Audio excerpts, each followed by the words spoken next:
اعوذ باللہ من الشیطان الرجیم، بسم اللہ الرحمن الرحیم۔ ناظرین، پچھلی دفعہ ہماری بات ہو رہی تھی الصلاۃ کے بارے میں، اور الصلاۃ میں ہم نے کوشش کی تھی کہ کمپیئر کیا جائے کہ جو ہمارے قرون الخیر قرون اولیٰ کی صلاۃ ہے اور ہماری جو صلاۃ ہے اس میں تقابل کیا جائے، اور اس میں تقابل کرتے کرتے ہم نے ان کی کچھ خصوصیات بیان کی تھی، اور پھر میں نے عرض کیا تھا کہ کوشش کریں کہ ان خاصیتوں کو ہماری نمازوں کے اندر بھی پیدا کیا جا سکے۔ تو اس میں ہم پہنچے تھے آیا ان الصلاۃ تنہی عن الفحشاء والمنکر تک، اور میں نے کہا تھا یہ اگلی دفعہ ہم انشاءاللہ اس کو دوبارہ یہیں سے شروع کریں گے۔ تو اس میں تھوڑا سا ایک سوال صرف رہ گیا تھا آخر پہ، اور یہ وہ سوال ہے جو اس وقت قرون اولیٰ کے ہمارے نبی علیہ الصلاۃ والسلام اور ان کے صحابہ اکرام اللہ سے کیا کرتے تھے، اور یہ اسی نماز کا حصہ تھا۔ وہ سوال بتانے کے بعد میں دوبارہ اسی آیت پہ انشاءاللہ آ جاؤں گا۔ وہ سوال کچھ اس طرح سے ہے کہ ان کی صلاۃ کے بارے میں ہی ہے کہ جو وہ نماز پڑھا کرتے تھے، اس نماز میں باقی میں نے خاصیتیں ساری ان کی جو خوبیاں تھیں، جو ان کی صلاحیتیں تھیں، جو وہ کہا کرتے تھے، جو کیا کرتے تھے، وہ بتا دیا تھا۔ اس کے ساتھ ہی منسلک ایک چیز ہے، صرف آج وہ ڈسکس کر کے اس کے بعد آگے چلنا ہے۔ ان کی صلاۃ میں کیا کیا خوبیاں تھیں؟ ایک چیز یہ بھی ہے کہ اللہ کے مقام کا پہم احساس ان کے اعمال کو یکسر سدھار رہا تھا۔ ان کے دلوں میں دینی حمیت کے جوش مارتے ہوئے تنور موجزن تھے، اور ذہنوں میں غلبہ اسلام کے تلاطم خیز دریا موجود تھے۔ دلوں میں تنور موجود تھے اور ذہنوں میں دریا تلاطم خیز تھے، لیکن اس کے باوجود ان لوگوں میں عاجزی اور انکساری موجود تھی۔ اس عاجزی اور انکساری کے اس ملکوتی انتشار میں سب شخصی اور ذاتی معاملات کو بالائے طاق رکھ کر جو صرف ایک اور اہم سوال تمام جماعت کی طرف سے متفقہ طور پر، یہاں پہ نوٹ کرنے والا لفظ ہے جماعت کی طرف سے، انفرادیت کی طرف سے نہیں ہے، کیونکہ اسلام میں انفرادیت کا یا انفرادی طور پہ عمل کرنے کا کوئی کنسیپٹ موجود نہیں ہے، نہ قرآن پاک میں، نہ سنہ رسول صلی اللہ علیہ وآلہ وسلم میں۔ بالائے طاق رکھ کر جو ایک اور صرف ایک اور اہم سوال تمام جماعت کی طرف سے متفقہ طور پر اللہ کے حضور پیش کیا جاتا تھا، وہ یہ تھا۔ اب سوال غور سے سننا ہے۔ اے بار الہ، تو اسلام کی اس جماعت کو سیدھے سے سیدھے، چھوٹے سے چھوٹے اور قریب سے قریب تر راستے سے دنیاوی نعمتیں، اقتدار و تمکن فی الارض اور استخلاف فی الارض کے اس معراج پر پہنچا دے جس کو حاصل کرنے کے لیے تو نے اپنا محبوب و مکرم رسول صلی اللہ علیہ وآلہ وسلم الہدا اور دین الحق کے ساتھ بھیجا ہے۔ اب اس سوال میں جامعیت دیکھ لیں اور ایک جماعت کا سبق دیکھ لیں کس حد تک موجود ہے، اور ان کے مانگنے کا لیول دیکھ لیں کہ ان صحابہ میں مانگنے کا لیول کیا تھا۔ اگر اللہ سے کچھ مانگتے تھے تو وہ بھی اپنی ذات کے لیے نہیں مانگتے تھے۔ میں نے اسے پچھلے اتوار ہی عرض کیا تھا کہ اس میں خود غرضی کا عنصر ان میں شامل نہیں تھا، اس کو یکسر ختم کر دیا گیا تھا۔ بے غرضی، جماعت پسندی اور اجتماعیت کا درس ان میں کوٹ کوٹ کر بھر دیا گیا ہے۔ یہ وہ صحابہ اکرام تھے جن کو ہم آج کل ٹیلی ویژن میں بیٹھ کر، مجلسوں میں بیٹھ کر، مسجد کے ممبر پہ بیٹھ کر بڑے آرام سے ان پہ تنقید کرتے ہیں اور کوئی شرمندگی محسوس نہیں کرتے۔ یہ وہ صحابہ اکرام ہے جو اللہ تعالیٰ سے مسلمانوں کے لیے، مسلمانوں کی جماعت کے لیے تمکن فی الارض اور استخلاف فی الارض مانگ رہے ہیں، اور اللہ نے ان کی یہ دعائیں سنی بھی ہیں، اور اس کی تاریخ شاہد ہے کہ مسلمانوں کو استخلاف ملا ہے اس دنیا میں۔ اس دنیا میں استخلاف ملا ہے تو ان کے زور عمل کی وجہ سے، ان کے قوت افزا اعمال کی وجہ سے، اور جو انہوں نے امت کی صحت کے لیے، امت کے اکٹھ کو، امت کی جماعت کو متحد رکھنے اور اس کو مضبوط سے مضبوط تر کرنے کے لیے اعمال کیے ہیں، ان کی وجہ سے ملا ہے۔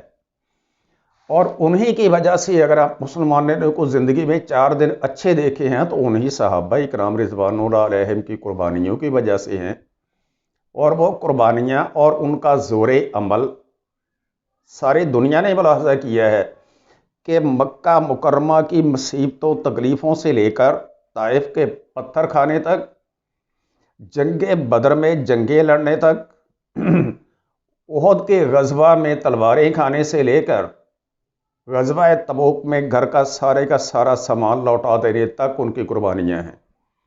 یہ وہ صحابہ ہیں جن پہ آج ہم پھپتیاں کستے ہیں اور آج ہم تنقید کرتے ہیں، اس لیے میری طرف سے گزارش ہے کہ پلیز ان ہستیوں کی شان میں گستاخی مت کریں، یہ ہمیں زیب نہیں دیتا۔ انہوں نے ہمیں سبق دیا ہے کہ زندگی کیا ہے، مذہب کیا ہے، جماعت کیا ہے، اکٹھ کیا ہے، اور ان کے انہی اعمال کو، ان کی سوانح حیات کو علامہ اقبال نے اپنے الفاظ میں اس طرح سے بیان کیا تھا: حیات چیست، زندگی کیا ہے، جہارا اسیر جہاں کردن، سارے جہاں کو اپنا اسیر کر لینا، اپنا تابع فرمان کر لینا، اپنا مطیع کر لینا، یہ زندگی ہے۔ تو خود اسیر جہانی کجا توانی کر، اے مسلمان تو اب خود جہان کا اسیر ہو گیا ہے، وہ عمل کیسے کرے گا جن کا زور دنیا پہ بھاری آ جاتا تھا۔ اور یہ قرآن پاک کی ایک آیت کا ترجمہ ہے: هو الذی خلق لکم ما فی الارض جمیعا۔ یہ اس بات کا ثبوت ہے کہ اللہ تعالیٰ نے جب ساری دنیا کی چیزیں جو کائنات میں موجود ہے سب انسانوں کے لیے پیدا کیا ہے، تو ان چیزوں کو تسخیر کرنا، ان کو تابع فرمان کرنا، ان کو اپنے مطیع کرنا انسان کی ذمہ داری ہے۔ اگر آج کا انسان، آج کا مسلمان یہ کام نہیں کر رہا ہے تو یہ مسلمان کا قصور ہے، یہ کائنات کا قصور نہیں ہے۔ اللہ معاف کرے، نہ اللہ تعالیٰ کی طرف سے کوئی غلط وعدہ ہے۔ ہم صحیح کام کریں گے، اللہ تعالیٰ ہمیں صحیح اجر دے گا۔ جب ہم عمل نہیں کریں گے تو ہمیں اجر نہیں ملے گا۔ اس غزل کا یا نظم کا دوسرا حصہ ہے: مقدر است، ہمارا یہ مقدر ہے کہ مسجود مہر و ماہ باشی کے سورج چاند ستارے ہمیں سجدہ کریں، ہماری بات مانیں، ہمارے تابع ہوں۔ یہ اللہ تعالیٰ نے ہمارا مقدر لکھا ہوا ہے۔ ولے ہنوز نادانی، لیکن تم تو ابھی خود باخبر ہو، چہا توانی کر، تم کیسے یہ سارا کچھ کور کرو گے۔ اب یہ ترجمہ ہے: وَإِذْ قُلْنَا لِلْمَلَائِكَةِ اسْجُدُوا لِآدَمَ۔ جب اللہ تعالیٰ نے فرشتوں سے کہا تھا کہ آدم کو سجدہ کرو، جب فرشتوں نے آدم کو سجدہ کر دیا تھا، اس کے بعد ایک سبق ملا ہے کہ ساری کی ساری کائنات اللہ تعالیٰ نے انسان کے لیے پیدا کی ہے، مطیع فرمان اور تسخیر ہونے کے لیے پیدا کی ہے۔ اور یہ ہمارے صحابہ کرام، جب کہ دنیا میں کوئی سائنٹیفک لیبارٹریاں نہیں تھی، کوئی ریسرچ لیبارٹری موجود نہیں تھی، کوئی سائنٹیفک یونیورسٹیاں نہیں تھیں، انہوں نے یہ سارا کچھ کر کے دکھایا ہے۔ اور یہ کیا کس طرح سے ہے؟ انہوں نے اس کا سبق قرآن پاک سے لیا تھا۔ قرآن پاک میں اللہ تعالیٰ کا ارشاد ہے: وعد اللہ الذین آمنوا منکم وعملوا الصالحات۔ اللہ تعالیٰ کا وعدہ ہے ایمان لے آنے کے بعد ان لوگوں سے جو ایمان پر ثابت قدم رہے، وعملوا الصالحات، اور انہوں نے اعمال احسن ادا کیے اور انہوں نے صالح اعمال کیے۔ وعدہ کیا ہے اللہ تعالیٰ کا ان ایمان والے لوگوں سے اور صالح اعمال اور احسن اعمال والے لوگوں سے؟ لَيَسْتَخْلِفَنَّهُمْ فِي الْأَرْضِ كَمَا اسْتَخْلَفَ الَّذِينَ مِن قَبْلِهِمْ، کہ تمہیں میں زمین کی وراثت، زمین کی خلافت دے دوں گا، بالکل ایسے ہی جیسے میں نے تم سے پہلے لوگوں کو زمین کا استخلاف دیا تھا۔ اللہ تعالیٰ کا یہ وعدہ ہے، اور یہ وعدہ ہمارے ان صحابہ نے پورا کر کے دکھایا ہے۔ جو انسان اس دنیا میں رہتے ہوئے اللہ تعالیٰ کے احکام کو اوبے کر کے اللہ تعالیٰ کے وعدوں کو پورا کر کے دکھاتا ہے، ہم اس کی شان میں گستاخی کرنے کا کوئی حق نہیں رکھتے ہیں۔ اس سے آگے اللہ تعالیٰ کا ارشاد ہے وَلَا يُمَكِّنَنَّ لَهُمْ دِينَهُمُ الَّذِي ارْتَضَىٰ لَهُمْ، اور تمہیں ٹھہراؤ دوں گا میں زمین میں تمہارے دین کو ٹھہراؤ دوں گا۔ کون سے دین کو؟ جو دین میں نے تمہارے لیے پسند فرمایا ہے۔ وہ کون سا دین ہے؟ ان الدین عند اللہ الاسلام، اللہ تعالیٰ کی طرف سے ہمارے لیے جو دین پسند کیا گیا ہے، انسانوں کے لیے پسند کیا گیا ہے، وہ اسلام ہے۔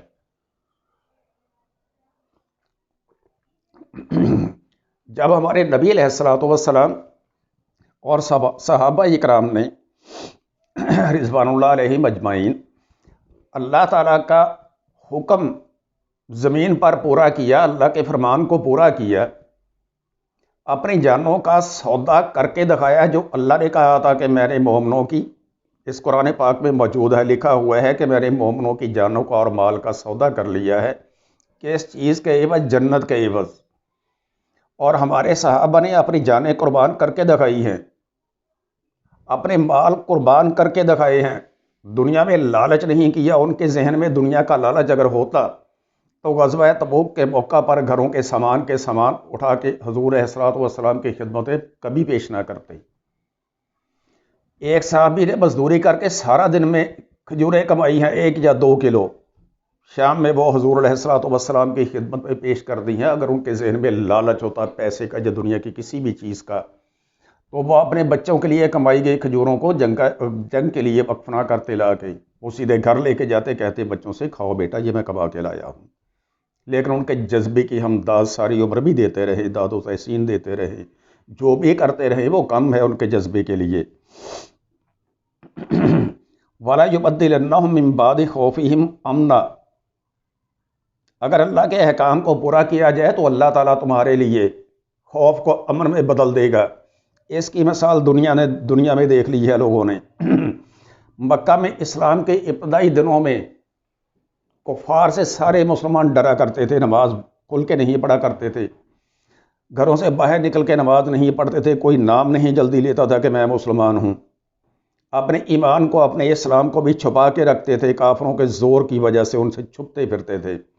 اور پھر اسی دنیا نے دیکھا ہے کہ اسی مکہ کے لوگ گھروں میں دبک کے بیٹھ گئے تھے کہ آج نبی علیہ الصلوۃ والسلام مکہ کو فتح کر کے آ گیا تو ہمارے ساتھ پتہ نہیں کیا سلوک کریں گے۔ اور ہمارے نبی آخر الزمان جن کے لیے اللہ تعالیٰ نے فرمایا ہے وَمَا أَرْسَلْنَاكَ إِلَّا رَحْمَةً لِّلْعَالَمِينَ، انہوں نے رحمت للعالمین بننے کا ثبوت دیا ہے اور عام معافی کا اعلان کیا، اور کسی پہ ایک تلوار بھی نہیں اٹھائی، کسی کو ایک چھڑی بھی نہیں ماری ہے۔ یہ ہے دین کی اثر روح۔ آگے اللہ تعالیٰ کا ارشاد ہے یعبدوننی، میری ہی عبادت کرو، لا تشرکون بی شیئا، میرے ساتھ ایک ذرہ برابر بھی کسی کو شریک مت کرو۔ ومن کفر بعد ذلک فاولئک هم الفاسقون، اور اس کے بعد اگر کسی نے کفر کیا تو وہ فاسق و فاجر ہوگا، گناہ گار ہوگا۔ یہ وہ وعدہ ہے جو ہمارے صحابہ کرام نے، ہمارے نبی علیہ الصلوۃ والسلام نے اللہ تعالیٰ کے احکامات پر چلتے ہوئے پورا کر کے دکھایا ہے، اور اللہ تعالیٰ نے ان کو دنیا میں استخلاف دیا ہے۔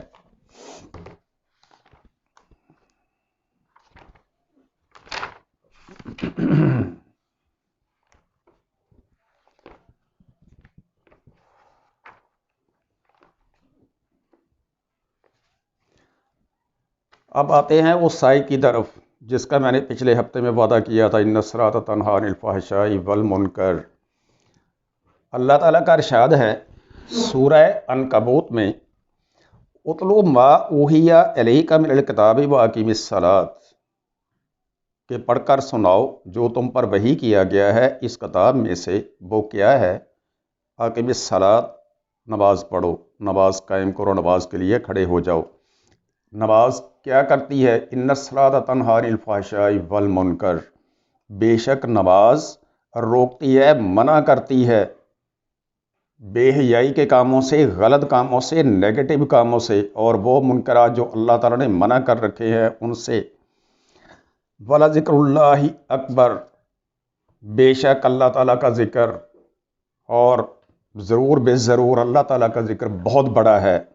واللہ یعلم ما تصنعون، اور اللہ تعالیٰ جانتا ہے کہ تم کیا کرتے ہو، تمہارے کام کیا ہیں، تمہارے اعمال کیا ہیں۔ اللہ کے سامنے ہے ہر چیز۔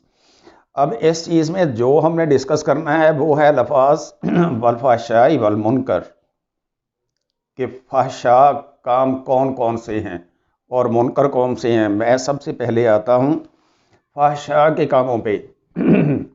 ان کاموں کی تعریف کے لیے یا ان کاموں کا احاطہ کرنے کے لیے فحشاء کے جو زمرے میں آتے ہیں، جو اسکیم بٹ میں آتے ہیں، ان کے لیے میں کچھ چیزیں آپ سے ڈسکس کرتا ہوں، پھر اس کو قرآن پاک سے ہم ثابت کریں گے انشاءاللہ۔ نمبر 1، شہوات نفسانی کے ہیجان کی تدابیر اختیار کرنا فحشاء کے زمرے میں آتا ہے۔ دوبارہ پڑھ دیتا ہوں۔ نمبر 1، شہوات نفسانی کے ہیجان کی تدابیر اختیار کرنا۔ نمبر 2، محبت مال میں غلو کرنا اور اللہ کے لیے بہترین چیزیں نہ دینا، یہ بھی فحشاء کے زمرے میں آتا ہے۔ نمبر 3، آباء و اجداد کی بیہودہ اور ہلاکت انگیز رسموں کی اندھا دھند تقلید کرنا۔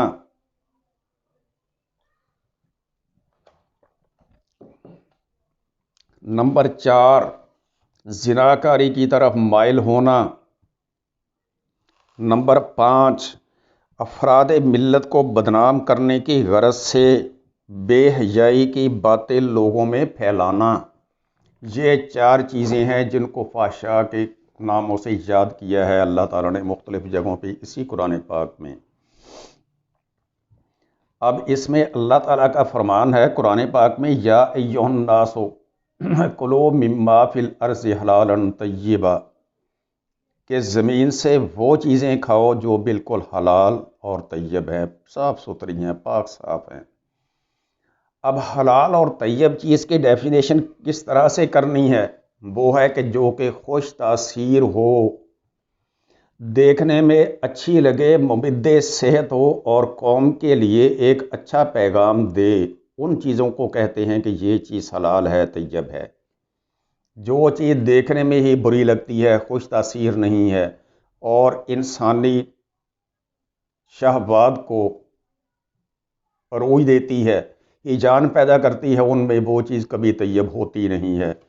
خنزیر کا اللہ تعالیٰ نے نام قرآن پاک میں لکھا ہوا ہے، میں نے پہلے بھی ایک دن عرض کیا تھا، اس کا اسی لیے ہے کہ وہ چیز جو ہے نفسانی خواہشات کو بہت زیادہ ہیجان دیتی ہے، اللہ تعالیٰ نے اس لیے اس کا گوشت منع کر رکھا ہے۔ وَلَا تَتَّبِعُوا خُطُوَاتِ الشَّیطان، اور شیطان کے قدموں سے قدم ملا کے مت چلو، شیطان کے قدموں کے قدم رکھ کے مت چلو، شیطان کے پیچھے مت چلو، کیونکہ اِنَّهُ لَکُمْ عَدُوٌّ مُبِینٌ، وہ بے شک تمہارا کھلا دشمن ہے۔ انما یامرکم بالسوء والفحشاء، اب یہاں پہ کھانے پینے کے بارے میں ہے چیزیں ساری اللہ تعالیٰ نے جو فرمائی ہیں، اس سے آگے کہا ہے کہ شیطان تمہارا کھلا دشمن ہے، اس سے آگے اللہ کا فرمان ہے انما یامرکم بالسوء والفحشاء وان تقولوا علی اللہ ما لا تعلمون۔ شیطان آپ کو حکم دیتا ہے، شیطان آپ سے کہتا ہے بالسوء والفحشاء، برائی اور بے حیائی کے کام سر انجام دینے کے لیے، اور یہ کام کروانے کے لیے شیطان آپ کو غلط سے غلط چیزیں کھانے پہ اکسائے گا۔ اللہ معاف کرے، ہمارے معاشرے میں بھی یہ ایک چیز بہت عام کامن سی ہو گئی ہے، رواج پا گئی ہے، ڈرنک کرنا، شراب پینا، الکوہل پینا۔ یہ اسی لیے ہے کہ شیطان ہی ان کو ورگلاتا ہے، مختلف مقاصد کو پورا کرنے کے لیے وہ یہ کام کرتے ہیں، اور یہ بہت سارے لوگوں کو پتہ بھی ہے۔ ایک ڈاکٹر ہونے کے ناطے میں ہر چیز کو جانتا ہوں، اس کا میکینزم کیا ہے۔ اس کا ہوتا صرف یہ ہے کہ یہ انسان کے ہائر سینٹر کو جا کے، جو برین کے اعلیٰ غرفہ حصے ہوتے ہیں، ان کو جا کے یہ رابطہ ختم کر دیتی ہے ان کا نیچے والے برین سے۔ اوپر والے حصے کے کام کیا ہیں کہ ہر چیز کو کنٹرول کرنا، کنٹرول میں رکھنا، اور جو اوپر سے نروز نیچے آتی ہیں مڈ برین میں، پونز میں، میڈلا میں، یہ انگلش نام ہے سارے کے سارے، ڈاکٹری سے ریلیٹڈ ہے، لیکن میں کہتا ہوں جو برین کے کام ہے، جن کو جسم یوز کرتے ہوئے کام کرتا ہے، جو سارے جسم کو کنٹرول کرتے ہیں، ہائر سینٹرز کا ان سے رابطہ ختم ہو جاتا ہے۔ درمیان میں سسٹم ایک ایسا ہوتا ہے جس پہ جا کے ان چیزوں کا اثر ہوتا ہے۔ اور وہ رابطہ ختم ہونے کی وجہ سے انسان کے جو انہیبیٹری ایکشنز ہیں، جو اس کو کم کرنے کے لیے، ڈم رکھنے کے لیے، اس کو سینسز میں رکھنے کے لیے کام کرتے ہیں، وہ سارا رابطہ ختم ہو جاتا ہے۔ جب وہ رابطہ ختم ہو جاتا ہے تو انسان آؤٹ آف کنٹرول ہو جاتا ہے، پھر وہ انسان غلط سے غلط تر کام کرتا چلا جاتا ہے، اور یہی شیطان کا کام ہے، یہی کچھ شیطان کرتا ہے، اور یہی پہلے نمبر پہ بات بتائی گئی ہے۔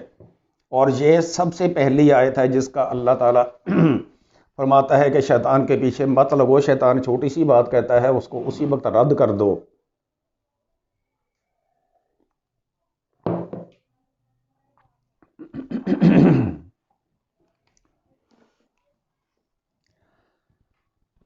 اس سے آگے ہے الشیطان یعدکم الفقر ویامرکم بالفحشاء۔ پیچھے یہ سلسلہ چلا آ رہا ہے کہ اللہ تعالیٰ کی راہ میں وہ پاک چیزیں دو، پاک چیزیں خیرات کرو جو تم نے خود کمائی ہے دنیا سے، حلال کی کمائی میں سے آپ نے اللہ تعالیٰ کے راستے میں دینا ہے، صدقہ کرنا ہے، خیرات کرنا ہے، زکوٰۃ دینی ہے، جو بھی کرنا ہے آپ نے اپنی 10 انگلیوں کو کمائی سے دینا ہے، جو کچھ بھی دینا ہے، غلط کمائی سے بالکل نہیں دینا ہے۔ اور اس سلسلے میں اللہ تعالیٰ آگے جا کے فرماتا ہے الشیطان یعدکم الفقر ویامرکم بالفحشاء، بے شک شیطان تمہیں فقر و افلاس سے ڈراتا ہے۔ جب تم اپنے ہاتھوں کی کمائی میں سے لوگوں کو زکوٰۃ دیتے ہو، لوگوں کو صدقہ خیرات دیتے ہو، اس قوم کی ترقی کے لیے حکومت کو ٹیکس دیتے ہو، تو شیطان تمہیں ڈراتا ہے کہ تم غریب ہو جاؤ گے، فقیر ہو جاؤ گے، فقر طاری ہو جائے گا تم پر۔ وَيَأْمُرُكُمْ بِالْفَحْشَاءِ، اور شیطان حکم دیتا ہے کہ اس کو روک لو، نہ دو۔ اب دیکھ لو، یہ خیرات کرنے کے زمرے میں بھی شیطان کے لیے یہی اللہ تعالیٰ نے استعمال کیا ہے کہ خیرات سے رکنا، نیک کاموں پہ پیسہ خرچ کرنے سے رک جانا، یہ بھی فحشاء کے زمرے میں آتا ہے۔ واللہ یعدکم مغفرۃ منہ وفضلا، بے شک اللہ تعالیٰ تو تم سے وعدہ کرتا ہے اس چیز کا کہ تمہاری ان خیرات کرنے سے، زکوٰۃ دینے سے، صدقہ کرنے سے پچھلی داماندگیاں جو ہے، پچھلی غلطی ہے جو اللہ تعالیٰ ان پہ پردہ پوشی کرے گا، اللہ تعالیٰ ان کو معاف کر دے گا، اور تم پر وفضلا، فضل سے مراد یہ ہے کہ ان دی ہوئی چیزوں سے اور بڑھا کر تم کو دے گا۔ واللہ واسع علیم، اللہ تعالیٰ تو بہت زیادہ وسعت والا ہے، اللہ کے خزانے تو بہت وسیع ہیں، ساری دنیا کو اللہ تعالیٰ خزانے لوٹا دے، ساری دنیا لوٹ کے رج جائے، اس میں پیٹ بھر جائے، ان کے خزانے بھر جائیں، لیکن اللہ تعالیٰ کے خزانے تو تب بھی ختم نہیں ہوتے۔ اللہ تعالیٰ بہت علم والا ہے، بہت کچھ جانتا ہے اللہ تعالیٰ۔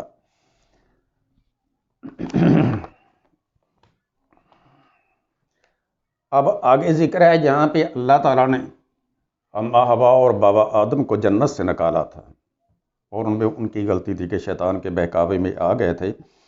اب اس آیات کا ذکر کرتے ہوئے اللہ تعالیٰ جب فرماتا ہے آخر پہ آ کے، اللہ تعالیٰ نے کہا ہے وَإِذَا فَعَلُوا فَاحِشَةً، جب وہ کوئی فحاشی والا کام کرتے ہیں، قَالُوا وَجَدْنَا عَلَيْهَا آبَاءَنَا وَاللَّهُ أَمَرَنَا بِهَا، وہ کہتے ہیں کہ ہم نے اپنے بڑوں کو، آباء و اجداد کو انہی کاموں پہ پایا ہے، وہ یہی کام کرتے تھے، کیا وہ بیوقوف تھے جو ہم یہ کام چھوڑ دیں، ہم بھی یہی کام کریں گے؟ بلکہ یہاں تک وہ تو غلو کر جاتے ہیں کہ اللہ تعالیٰ کے ساتھ منسوب کرتے ہیں کہ اللہ نے کہا ہے یہ کام کرو۔ اب اس کی مثال بڑی کامن سی دنیا میں مل جاتی ہے۔ وہ مثال ہے جس طرح سے لوگ ہر مہینے میں یا ہر سال میں کوئی میلہ کرواتے ہیں کسی پیر صاحب کا، ان سے اگر کہیں تو کہتے ہیں میرے دادا جی یہ کروا رہے تھے، میرے باپ بھی یہ کروا رہے تھے، تو اب ہم یہ چھوڑ نہیں سکتے ہیں، اور پھر اس کو صحیح ثابت کرنے کے لیے مختلف قسم کی تعبیلیں کرتے چلے جاتے ہیں۔ قل، اللہ تعالیٰ اپنے نبی علیہ الصلوۃ والسلام سے کہتا ہے اے محمد ان سے کہہ دو، ان اللہ لا یامر بالفحشاء، اللہ تعالیٰ فحشاء کا حکم نہیں دیتا ہے، غلط کاموں کا اللہ تعالیٰ حکم نہیں دیتا ہے۔ اتقولون علی اللہ ما لا تعلمون، آپ تو اس چیز کا کہہ رہے ہو جس کا اللہ تعالیٰ نے حکم نہیں دیا، تم جانتے ہی نہیں ہو اور اللہ سے منسوب کر رہے ہو اس چیز کو۔ قل امر ربی بالقسط، ان سے کہہ دو کہ اللہ تعالیٰ کا حکم تو اعتدال پسندی ہے، انصاف پسندی ہے اور عدل پسندی ہے۔ عدل میں اور اعتدال میں اور قسط میں جو چیز آ جاتی ہے وہ یہ ہے کہ اس طرف بھی حدودوں قیود کی پابندی ہے، اس طرح بھی حدود و قیود کی پابندی ہے، اور ہم نے درمیان میں رہتے ہوئے کام کرنا ہے، یہ ہے اعتدال اور قسط۔ اگر ہم ان پابندیوں سے سرے منہ انحراف بھی کر گئے تو یہ فحشاء کے زمرے میں آ جائے گا۔ وَأَقِیمُوا وُجُوہَکُمْ عِنْدَ کُلِّ مَسْجِدٍ وَادْعُوهُ مُخْلِصِینَ لَہُ الدِّین، یہ پچھلی دفعہ ترجمہ ہو چکا ہے اس آیت مبارکہ کا۔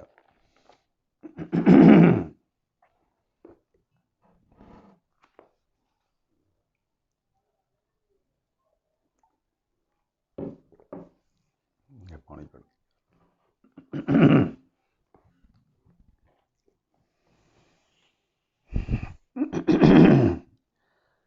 آگے اللہ تعالیٰ کی آیات، انہی جو 5 چیزیں ہیں ان میں سے ایک آتا ہے سورہ یوسف میں۔ اللہ تعالیٰ فرماتا ہے وَلَقَدْ ہَمَّتْ بِهِ وَهَمَّ بِهَا۔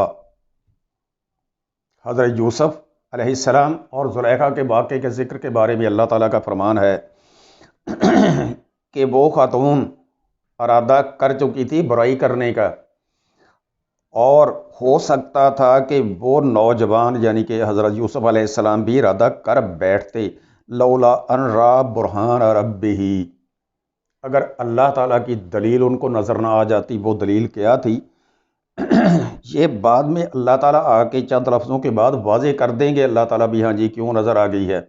وہ دلیل کیا تھی؟ وہ دلیل اللہ کے احکم الحاکمین ہونے کی، وہ دلیل تھے اللہ تعالیٰ کے ہر جگہ پہ اپنے علم کے ساتھ حاضر و ناظر ہونے کی، وہ دلیل تھی اللہ کی خشیت کی جو ان کے دل میں موجود تھی۔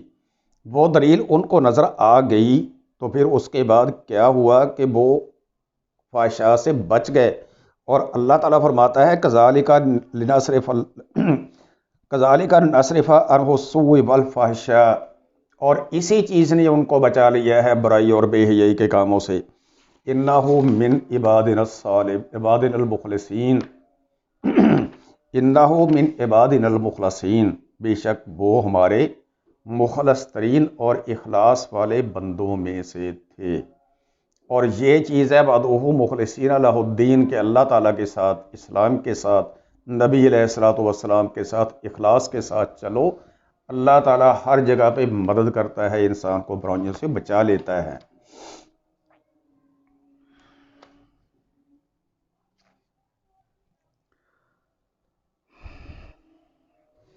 سورہ نور میں ہے جہاں پہ ہم بہتان بازی کا ذکر کرتے ہیں، جب کچھ لوگوں نے حضرت عائشہ صدیقہ پہ بہتان تراشی کر دی تھی، اس کو اللہ تعالیٰ نے بریت کا ان کو سرٹیفکیٹ جاری کیا تھا۔ اس کے بعد اللہ تعالیٰ کا فرمان ہے یا ایھا الذین آمنوا لا تتبعوا خطوات الشیطان، کہ اے ایمان والو، ایمان لے آنے کے بعد اس پہ پکے ایمان پہ پکے ہو جاؤ، اور شیطان کے قدموں پہ مت چلو، شیطان کی تابعداری مت کرو۔ وَمَن یتبع خطوات الشیطان، اور جس نے شیطان کی پیروی کی، یعنی کہ اس قسم کی بہتان تراشی کی، یہ میں نے جو 5واں نمبر کیا ہے افراد ملت کو بدنام کرنے کی غرض سے بے حیائی کی باتیں لوگوں میں پھیلانا، اس سے ہے وَمَن یتبع خطوات الشیطان فَإِنَّهُ یَأْمُرُ بِالْفَحْشَاءِ، وہ تو آپ کو حکم دیتا ہے غلط کاموں کے کرنے کا، افواہیں پھیلانے کا، لوگوں پہ الزام لگانے کا، والمنکر اور منکرات کا۔ ولولا فضل اللہ علیکم، یہ اس سے آگے کی بات چلی جاتی ہے، مقصد ہے اتنی سی بات سنانا کہ اگر شیطان کے قدموں پہ چلو گے، شیطان آپ کو ان کاموں پہ لگائے گا جو مضر ملت کام ہیں، جن سے قوم کو مضرت ملتی ہے، قوم کا نقصان ہوتا ہے۔ اب کسی کے بارے میں افواہ پھیلا دینا، کسی کے بارے میں چغلی کرنا، کسی کی برائی کرنا، ان سے قوم میں اتحاد برقرار نہیں رہتا ہے۔ اور اللہ تعالیٰ کا قرآن پاک اور نبی علیہ السلام کے فرمان، یہ دونوں اس قسم کے ہیں کہ جو اسلام کی ایک جماعت کا درس دیتے ہیں، مسلمانوں کو اکٹھا رہنے، اکٹھا رکھنے کا درس دیتے ہیں۔ اس لیے شیطان کی تابعداری سے ہمیں بچنا چاہیے۔ وما علینا الا البلاغ، اللہ تعالیٰ ہمیں محفوظ رکھے، آمین۔